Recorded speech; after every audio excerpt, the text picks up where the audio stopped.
Last night, TVO aired a documentary called Life After Digital. It was a somber look at the many ways the internet propels us into behaviors that can be unhealthy or dangerous. And it raised the question, what price is worth paying for the ability to instantly connect with people around the world? Well, we've invited 3 people to our studio to help calculate the costs and benefits of being online. Mitch Joel is president of Twist Image. It's a digital marketing agency. Isabel Peterson is Canada Research Chair in Digital Life, Media and Culture at the University of Ontario Institute of Technology. And Madeline Ashby is a science fiction writer and trends analyst. And you, our viewers, can also be part of this conversation. Tell us what you think about the role the internet plays in your life. Chime in on Twitter, yes, on the internet, using the hashtag AgendaTVO. Welcome to all 3 of you. Nice to have you here on the agenda. Welcome back. Thank you. Before we get into dissecting the internet, which is what we're going to spend the next 40 minutes or so doing, I just want to play a minute from the documentary Life After Digital. Take a look at this. Intrusions on our privacy are not the exception. They are the rule. Because the harvesting of our personal information is now a massive industry worth hundreds of billions of dollars. If you spend a few hours on the internet, you are being mined thousands of times. And the data that are being mined are data like where you visited, in what order, how long you stayed on certain pages, how you compare to other people in your neighborhood, what your preferences are, what you bought, who you talked to, for how long, or your personal information, banking, financial information, tastes, who you know, who you date. The data mining industry takes in thousands of companies who have almost unlimited power to extract personal information from us, from every text, every post, every share, every like, and every search. And it happens without our knowledge or permission. All right, Madeline. Yes. Dangerous stuff it's doing to us, the internet. Is the internet, I mean, it's a seductive medium. Is social media seducing us into revealing just too much about ourselves? I think the opportunity that social media presents is a renegotiation of intimacy. I think that we have this opportunity with social media to somehow, or what we think we have the opportunity to do, is to control our relationships. It used to be if you were trapped in a small town, you really only had that community to deal with. Or if you were in a big city, you might feel anonymous. Social media allows us to reach out to people and make connections with them, but connections that we at least have the illusion of controlling. So we don't have to talk to people every day. We don't have to check in with them every day on the same level of intimacy that we might once have done, or the same level of remove. It's creating these sort of layers of relationship. But in so doing, the way that you pay for that is by giving up more and more and more of your information without being treated necessarily as the shareholder that you truly are. So it's seductive in that it gives you the feeling that you're creating this magical personal brand for yourself by giving up all kinds of information, and that you yourself are unique and special and different and awesome, when in fact you are mostly like just everybody else on social media. Okay. Mitch, I want to pick up on that because in a way, social media, we think we're in control, but it's actually the power dynamic is sort of out of our hands, as we heard in that clip. Are we revealing too much of ourselves, either deliberately or not deliberately, when it comes to social media? I don't think it's about disclosure of who we are or anything like that. I think the fundamental challenge that we have is we have this term social media. Everybody understands what it means to be social. Very few people understand what it means to be a media. And what do you mean? Well, if I'm talking to you candidly in the corner about a situation I'm in and we're having a very social understanding, that's great. I can go on Facebook and have that as well. When I have that on Facebook or any other social platform, it's not a social interaction, it's a media interaction. I'm both a publisher, a broadcaster, an engager, because that information is no longer shared just between 2 parties. And if you look at it from that construct, it is neither good nor bad, it's ambiguous. It's our inability to understand the difference between a social interaction and a media-based interaction. Okay, Isabel, where do you come down on this? What does social media reveal about what we're revealing to the world? Well, to follow Mitch's point, I think that is true, but the problem is that we're sort of told to broadcast the self. where we're constantly encouraged that, you know, we are to share ourselves, and we're not given the message that this is media, or that we should refrain from doing that, or we should be careful about it. But I think what we're really undergoing is this era of sort of technogenesis, and it's happening so rapidly that we really can't understand or really deal with what's happening to us. I mean, if you think about the iPod itself was released in 2001. By 2007, there were 100 million iPods sold. That was sort of a launch pad for the iPhone.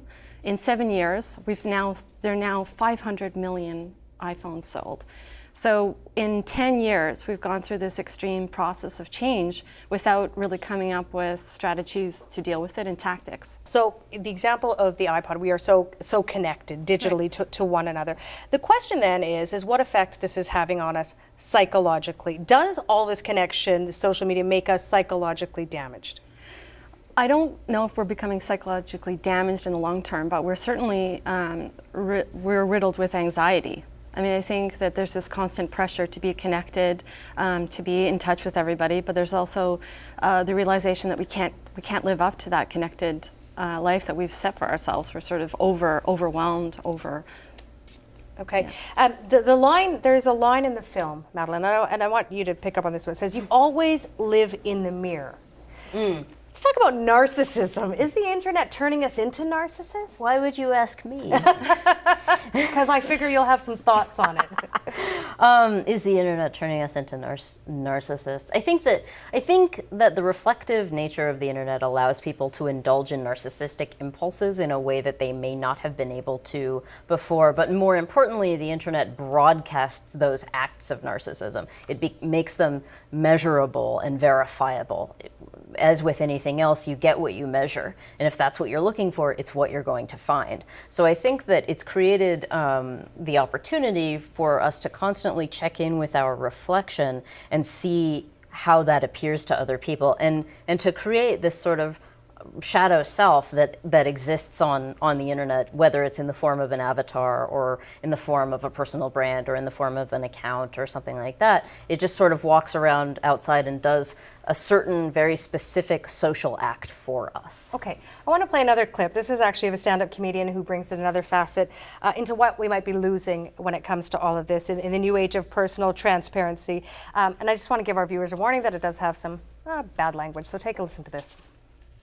We've sold all our privacy. We don't have any privacy anymore. So anyone could go online right now and find out if you stole something when you were 3. I mean, it's awful, isn't it? Like, I feel like the world, our country was better when, like, you and me and everyone, every once in a while, got away with a little just a little you know?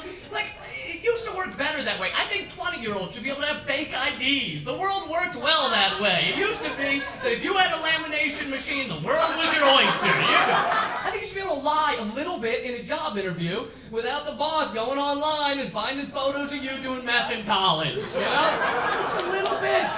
Just a little bit. Get away with lying and falsifying were the grease that oiled the gears of America. Now that no one gets away with look, our economy's in the crapper, the auto industry's down the tubes, and average guys like me can't pick up a girl in a bar without her going on her phone and finding out, oh, you're not a well-respected lawyer in Hawaii. You're a dog walker in Brooklyn. All right, Mitch. I mean, funny and all that, but is there? He brings up the point about lying and the sharing of personal information, something that we've been doing for a long time.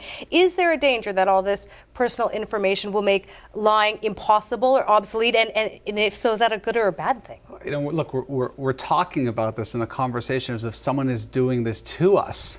We are doing this to ourselves. And again, I'll go back to this idea that if you understand what the construct is of the social agreement that you're making between yourself and technology, and that when you understand it, you are understanding what comfort levels you have and what you're going to bring to it, it changes the game. I have friends who will complain about privacy, and I don't want to give that person my email address, I don't want it, but they're publishing photos of their kids from birth on.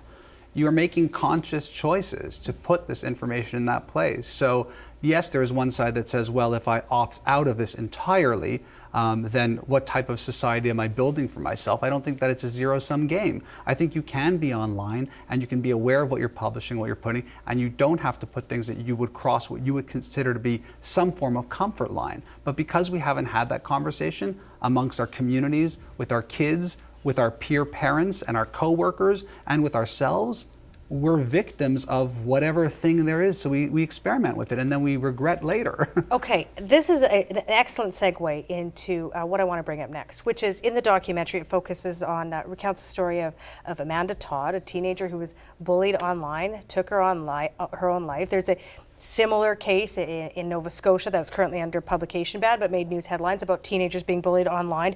Amanda Todd, for those people who don't remember, took a photo of herself. She was naked. It was sent virally across to many of her social media friends. It was tragic, and Canadians really sort of rallied behind the family and saw it as the dangers of online bullying. Madeline, her case, it is tragic, but is it a singular instance, or is it emblematic of the dangers and the risks of making oneself too visible?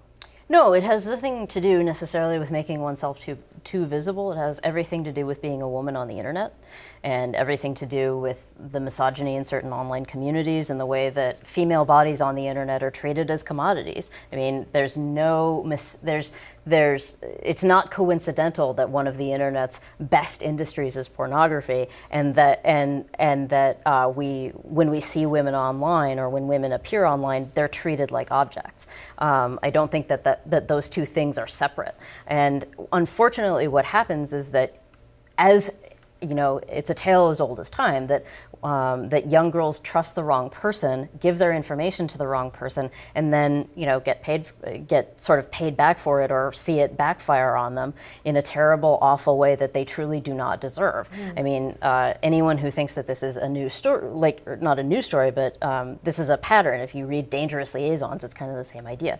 I think that what needs to be fixed is not the idea that young people or any people should express their sexuality online. That's never going to change. Young people are going to experiment with their sexuality because they're in the process of discovering it. What needs to change are our security measures. The internet as it stands is basically broken, and it's possible for random hackers to steal Jennifer Lawrence's photos and do whatever it is that they want with them and release them publicly. And that's wrong. If we had mandatory two-factor authentication, mandatory, it's where when you log into your Gmail account or any other account, you can get a text message back that asks you if you are truly logging in, but it only goes to your phone. Okay. So it means that anybody outside frantically trying. It's a security measure. Yeah, it's a security measure. If we had things like that on all of our accounts that were mandatory, or it was mandatory for app developers to include them, or if we had mandatory encryption,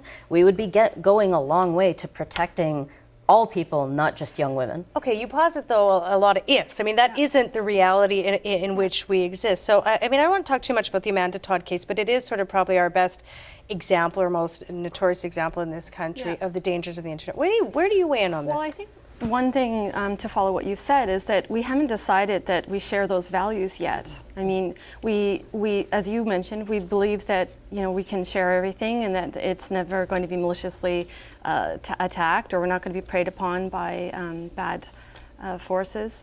But we are not willing to change our behavior to save ourselves or to stop that kind of activity happening to us.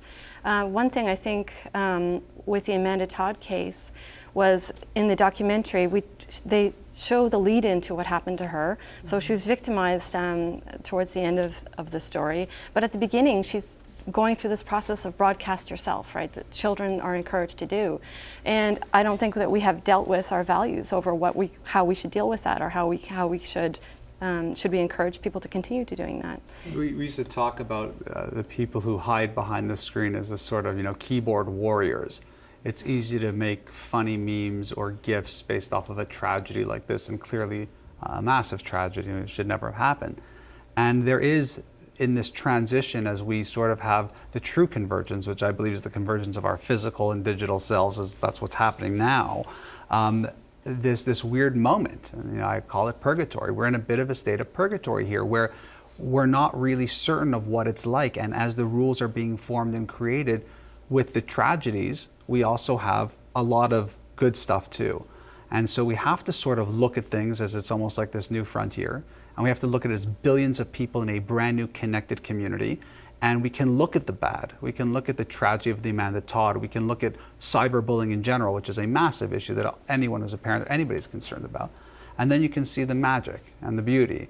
And so as we talk about negative things that can happen in an avatar-based, virtual world, I can show you countless stories of young kids who have handicaps, psychological, physical, who just through using these channels build empathy with their classmates so that when they physically do go to school, there is more empathy, there's more understanding because I see that they're like me or sharing like me. So we have to construct it in the way of it being a massive community where we're going to have burglaries and robberies and all this terrible stuff, but we're also going to have an amazing community too. Okay, let me focus on the negative for just one more second with you, because we do hear about the negative. And often we hear people blaming the technology. Say the technology is the problem, it's not personal behavior. Where do you weigh in on that? I think that technology is ambiguous. People often say to me, like, how do you deal with everything? And they're shocked when they see that my iPhone 6, the latest in technology, has no notifications. I only have one notification set up, which is a specific text message vibration when it's my spouse. Otherwise, I'm in control of my technology. When I'm tweeting, what emails I want to look at, my phone even. You can control your technology. The problem is people leave it to the default, they leave it to the masses, they leave it to their peer who may not be informed, they don't self-educate, and technology takes over. Beeping, buzzing, annoyances, frustrations, allowing a boss to email you at all sorts of hours of the night. These are choices, these are human choices we're making, not technological ones. I take your point, but Madeline, there are, we saw in that clip from the doc that people are mining our data. It's not all about choice and consent. Sometimes it's, so are we just saying, blame technology and be done with it? I mean, where does the response, the culpability lie? That's actually, to blame technology is reductive and kind of naive. Technology is somehow always at fault, whether you're writing a story about killer robots or you're talking about social media. Somehow, always technology's fault, and never say the designer's fault of the technology. It's never say the fault of the people who provided you this free service where you yourself are the product. The idea behind all of these things is that that you're enticed in to use what is allegedly a free service, and the thing that you exchange is all of the information of yourself, everything that you leave behind you, like pixie dust and stuff, and people use that to fly into greater and greater realms of profit. I think that it's rather than assigning like culpability, I think we have to look at the fact that social media is a growth area in the contemporary economy in a way that manufacturing, other forms of science, other forms of industry, green energy, and so on, aren't. Social media is a quick way to make a dollar. And the that people mine for data is because of that. It's a growth economy, and we have to look at other ways that we could be stimulating that to get other people to provide us things where we actually get good service. I would be fine with Facebook taking from me as much as it does if they provided me something decent in return. But they don't. They provide me this service that's constantly changing, whose terms of service are constantly changing, and they sometimes remind me about it, and things that I can't fix. It would be great if in exchange for all of my pixie dust, I were getting Never Neverland. I'm not. I'm getting Facebook. But I take exception to this idea that social media and more recent technology is doing all this data mining. Corporations have been doing this data mining for decades, if not way longer than that. We do it in every form of media. We understand our readers, we understand what they want, so we can put more ads that are relevant in front of them, more pieces of content so they'd be more inclined to buy it. Direct marketing has been doing this for decades upon that. Credit cards. People say, I'm being tracked. Go look at your credit card from 15 years ago. You were being tracked the same way then. The only difference now is that it's cheaper and easier to do. There's a speed and propensity of technology that has lowered the ability for almost anybody to run that type of business. And so when it happens in that way, it properly makes people worried. I believe the real problem we have in this whole discourse is in the fact that we are confusing two very different things. We're confusing privacy with personalization. And so when I look at things like Facebook as an example, because it seems to be the bellwether lightning rod, I say the more I use it, the more I'm engaged with it. And I would actually disagree. I think there's a completely valuable social exchange. What I'm getting out of it is the ability for me to be connected to more than just the 5 people I typically am. And I like it. I like to know that it's your birthday and I don't know you. And it's nice to send you a happy birthday or see pictures of children or whatever it might be. And that's the exchange that I'm putting in for the information I'm putting, and their way of monetizing that, because Facebook is not a social good. This was not created as an NGO. This was created as a business. And anybody entering into a social contract with this business, taking free access to it, is subject to new terms and conditions and a changing game. You can opt out. You can decide not to be there. So you have to look at it from the construct of you have personalization, which is what Facebook provides. Privacy is different. When I give my information to my mobile carrier, to a bank, I'm expecting them to keep that information in the lockbox. And they do have legal fiduciary responsibilities to let me know if it's been exposed from that lockbox. But them saying to me, I want to understand what you're doing semi-anonymously so that I can provide you with things that you're more inclined to look at or want to see, and I'm enjoying that process and continually going to it more and more, I don't understand why we confuse those two things. And again, it's education more than anything else. All right, Isabel, I can see you just wringing your hands. Right. So for me, the internet is so celebratory, right? It's constantly celebrating itself. That's a difference between, say, television or film. Engaging with the internet means that you're sort of participating in a world that you're constantly reminding yourself that you're doing this new wonderful thing.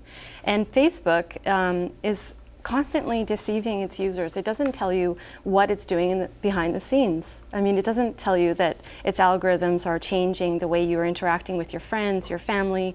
I mean, there was the recent Facebook emotion study that happened in 2012. 700,000 users' Facebook pages were changed, manipulated. 2 years later, the results came out and people were horrified and responded and didn't. Some were horrified. Others looked at it and went, oh, they're doing split A/B testing. I'm showing you one message and you another, and whichever one's best react will build a platform. Again, it's been going on for decades. The Washington Post and That doesn't necessarily mean it's okay, I think, is the point. It is when you enter into an agreement that says, based off of how I'm engaging with this, my understanding is that you are trying to derive a profit from this. It's not a transparent agreement. I think if we read it and take part in it and see what it is, I think it's actually pretty clear. In fairness, it's hard to read that stuff. Yeah. Nobody reads it. It's hard. It's in English, but exactly. I don't speak that English language. I mean, if you think of other discourses, I don't think we can fairly say that they're not. It may feel manipulative because you didn't spend the time or effort or understand it, but they are disclosing what it is. A company taking 700,000 people out of billions and testing to see which type of content works and which doesn't has been fair play from traditional media. Has been doing it forever. But it's not traditional. It's completely different. We spent the last 10 years. We've only had mobile culture. We've only been experiencing for the past decade en masse. In other discourses or in other. For example, with food packaging, right? Food packaging, you have to show clearly what you're selling to consumers, what they're going to eat, what they're going to drink, and you have to show if you're going to harm people. You have to make it absolutely transparent, and we've changed that culture. We've changed the way we. I don't feel like these platforms are harming. I think that the people who are using them in ways in which suits their needs. I look at it from a place of being fully transparent. I don't think changes are made and people are up. They may not like them, but you can opt out. You can choose not to. You can limit. Yes, you're going to be reactive as a business to a larger group of your customers in terms of what their needs and desires are. And that's been the ever-evolving nature of what Facebook is. And I'm not being an apologist for them. I'm being I feel the technology. We could say the same thing when electricity was introduced, when television. It's the same story over and over again. People say the same thing about the written word. But television doesn't ask for your personal information constantly. There's not a constant. It does, because it is watching what shows you watch. It is putting shows on top that the mass majority of people will want to see. Television was built on advertisers trying to sell you a product. That's what it was built on. Okay, Madeline, help me out here, because Mitch raises this point. He argues that, we are consenting. There are terms of agreement. We consent to this. One area where we haven't consented was with the Snowden revelations that the NSA, was collecting all of our, not ours, our American friends, personal information. No, yours too. Okay. Do you have a sense, given what we learned through Snowden, and potentially, to Mitch's point, that we know that these companies are getting all our information. Do you have a sense that people are becoming more careful? I don't know that they're becoming more careful. I mean, I'll believe that when I see more Tor downloads, for example, when more people use anonymizing services, when more people encrypt, when more people two-factor, when more people take security measures and start using privacy settings through certain browsers and so on and so forth. Things that were traditionally only reserved for really tech-savvy people, but for which there are now very easy, very user-friendly solutions. I was lucky enough to be on a panel with Barton Gellman, who broke the Snowden story for the Washington Post a couple of weeks ago for a panel with Slate. And this is one of the things that we talked about, is that now the world is very different because, you know, believing that the NSA watches your every communication used to be a symptom of schizophrenia. Now it's a reality. and now it's reality, and we take that as given. And so marketers doing A/B testing, or for example, Google telling you, hey, we're changing Gmail, you can opt out of this service, which is actually the way Facebook should do it. That's one thing. All of your communications and all of your data, which really is not that anonymous. You think it's anonymous, it's really not. Today I read an article on Boing Boing about how it's very easy for people to look at photos taken of celebrities near cabs and then go back into the logs and find out whether or not they tipped. That's possible for everyone. That's how not anonymous your data is. And all of the metadata that the NSA scrapes, like, they know how long you talked to an abortion clinic. They know how long you talked to your doctor. They know how long you talked to your bank, and how frequently and stuff like that. So I think people are now more aware, and younger people in particular can sort of take advantage of more and more easy to use technologies that will sort of keep certain parts of their data more anonymous. Okay, I want to switch gears a bit. I want to introduce another piece of tape. This is a clip from this spoken word video. It's called Put Your Phone Down. Did you know the average person spends 4 years of his life looking down at his cell phone? Kinda ironic, ain't it? How these touch screens can make us lose touch. But it's no wonder in a world filled with iMacs, iPads, and iPhones, so many eyes, so many selfies, not enough us's and we's. See, technology has made us more selfish and separate than ever. 'Cause while it claims to connect us, connection has gotten no better. And let me express first, Mr. Zuckerberg, not to be rude, but you should reclassify Facebook to what it is, an anti-social network. 'Cause while we may have big friend lists, so many of us are friendless all alone. 'Cause friendships are more broken than the screens on our very phones. We sit at home on our computers measuring self-worth by numbers of followers and likes. Ignoring those who actually love us, it seems we'd rather write an angry post and talk to someone who might actually hug us. Am I bugging? Okay, so let's talk about, I want to get everyone to weigh in on this one, and I'll begin with you, Madeline. This conflict between a real physical connection and the virtual experience. So the argument is we're losing ourselves and our humanity and our real connectedness as we become more connected. Mm-hmm. Isn't it an important distinction that's being devalued by too great dependence on our smartphones? Well, let me put it this way. I think that the life that we, the collective we, society, lives now is closer to what we, the introvert population, have been living for quite some time. I think that I as a writer, like, I'm a novelist. I stay at home and write, and this is my way out into the outside world in a way that I can control, in a way that I can measure, and that's what's really attractive about it. I think that for people who are used to more face-to-face social interaction, who actually enjoy a great deal more face-to-face social interaction, it is a loss, and it's a loss of a lifestyle and a loss of a certain type of connection that can feel really demoralizing sometimes and can feel really, really lonely. And there's a great piece in The Guardian recently about, like, sort of an exponential increase in loneliness among people like the elderly and even younger people. So I think that it is important to have sort of connections that are real time, real life, physical connections. But to say that there's something wrong with our online life and our real life merging is false, and I think it's a false dichotomy, because I think given the amount of trolling and bullying, tragic bullying, as we've been discussing in the Amanda Todd case, I think the more that people understand that online and real life are the same life, that both are real life, the less we'll see of that bullying, that awfulness, that online misogyny, these terrible, like Gamergate, these awful campaigns and things like that, because they'll be understood to be part of the same world. This is a commercialization of an issue. I think back to last night. I live in Montreal, I'm here in Toronto, and I go home to my hotel room, and normally, what does one do? Try and grab a meal. I set up my iPad, as my wife does at home with my children, and we have dinner together through FaceTime. You had virtual dinner together. Through FaceTime. And you have these conversations, and it's just the cameras are just there, and we're back and forth. And so for every person who wants to commercialize something like that and go, we're disconnecting, I would argue that yes, I think introversion is a form of that can be magnified in digital. I think extroversion can be as well.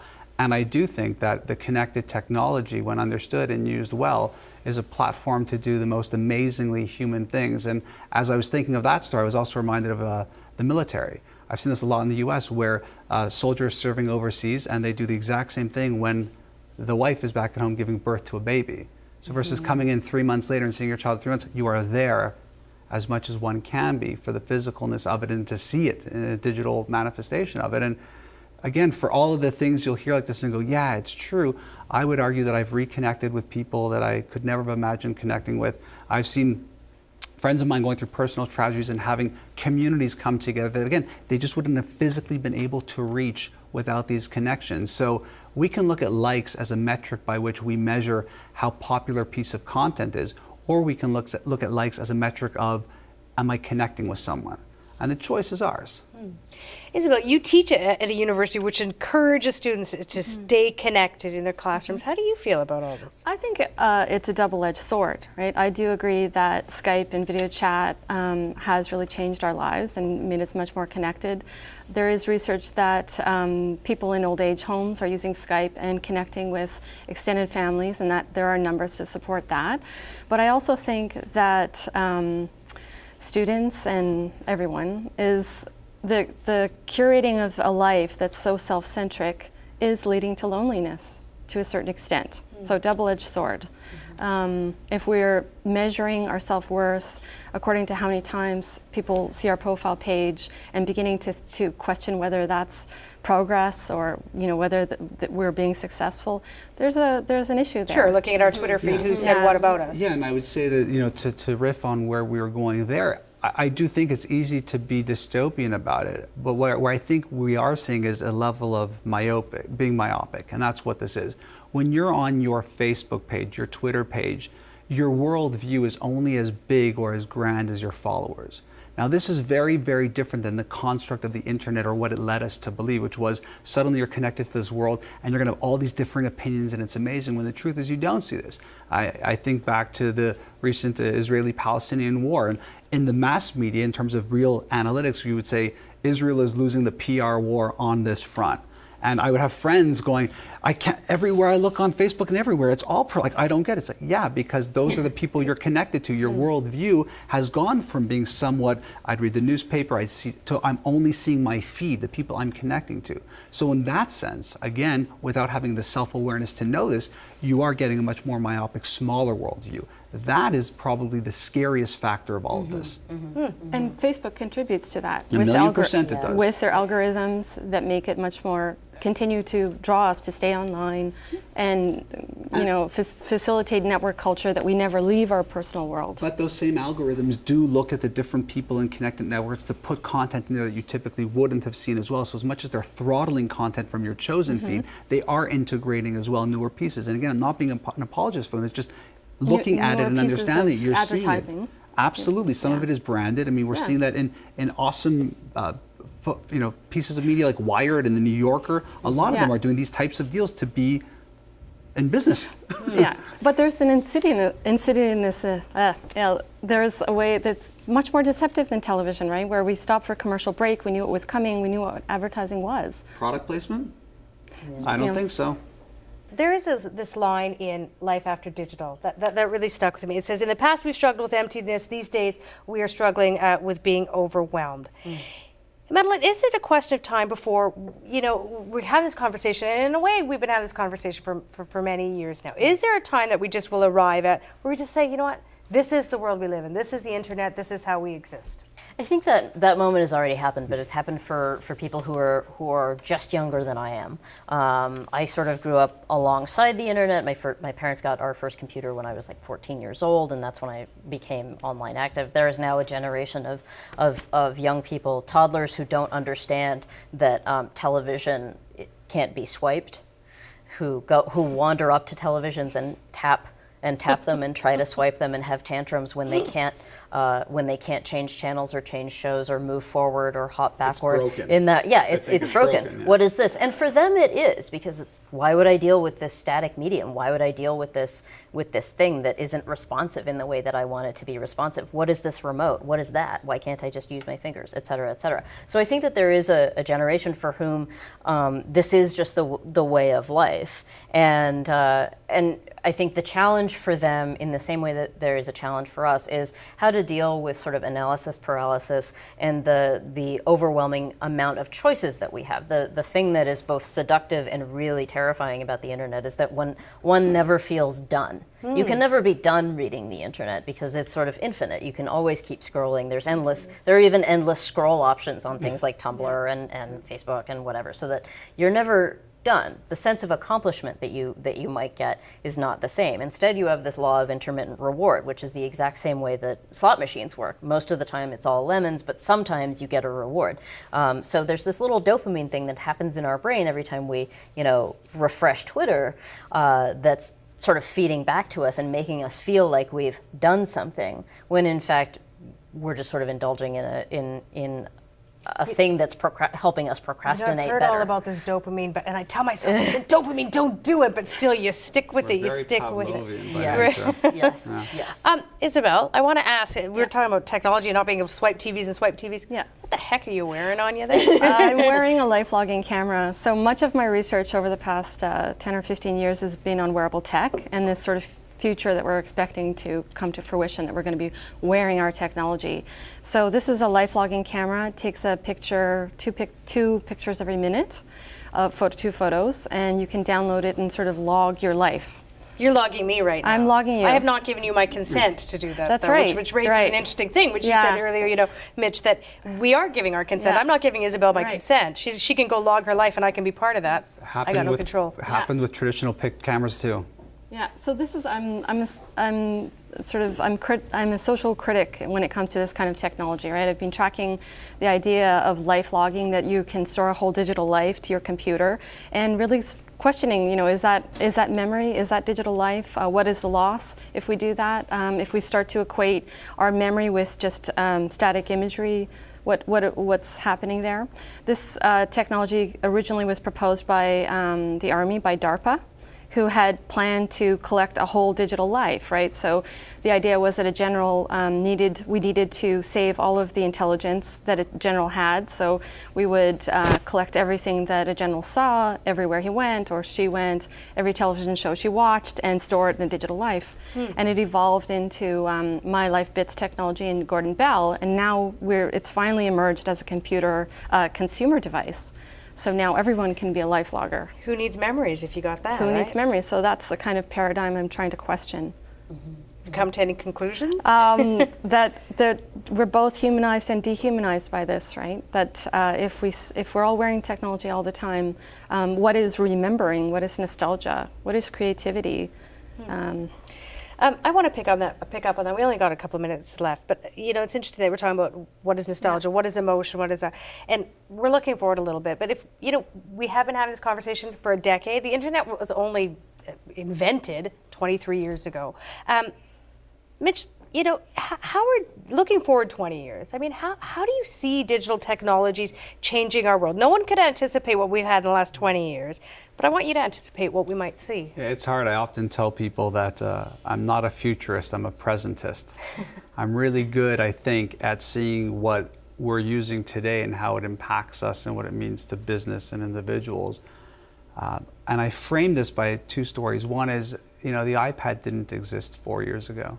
And if you just think about how decentralized we become as just even a workforce, the fact we don't have to like, I gotta check my email, like how archaic that is. And then I think about even YouTube. And when I first saw it, and I saw a 2x2 screen with buffering issues, and I thought, no one will ever watch this. It's terrible. You can get a massive flat screen for $600. Why would you do this? And so I think it is tremendously challenging, in particular because of things like wearable technology, the impact of data and information, and then just this sort of convergence of these physical and real worlds to see where we're going. And you could say all sorts of things in terms of healthcare and things like that. And we've had pacemakers forever. So when we talk about what is our digital memories, I would say, what is life? If you're being kept alive by a digital pacemaker, what does that say about humanity? And these are things that, again, we've been dealing with for decades. Okay, Madeline, you get the last word. Where are we going in the next 20 years? What are you thinking? Well, I am a futurist. I'm a paid futurist. When people employ me, that's what they're buying. And so in about 20 years, we're going to see things like the advent of the Internet of Things, where all of your devices and all of even your clothes and all of your other handheld devices and things like that start talking to each other as things like interfaces go away and they become more tactile and more physical and more embodied, so that you looking at a screen or you looking at paper is slowly going to go away in the favor of you having contacts or glasses or wearables or things like that that relay that information to you, including social information. So really the future is going to look like the opening of Cinderella, where or like Disney's, but better example is Disney's Beauty and the Beast, where all of the things in the house are alive, and they're helping you, and they're also reporting on your behavior to the beast. Wow, you're scaring me. That's my That's job. where we're heading. Okay, I want to thank all three of you. Madeline Ashby, science fiction writer and trends analyst, Mitch Joel, president of Twist Image, a digital marketing agency, and Isabel Peterson, Canada Research Chair in Digital Life, Media and Culture at the University of Ontario Institute of Technology. Thank you to all three of you. Thanks for coming in. Pleasure. Support Ontario's public television. Donate at tvo.org.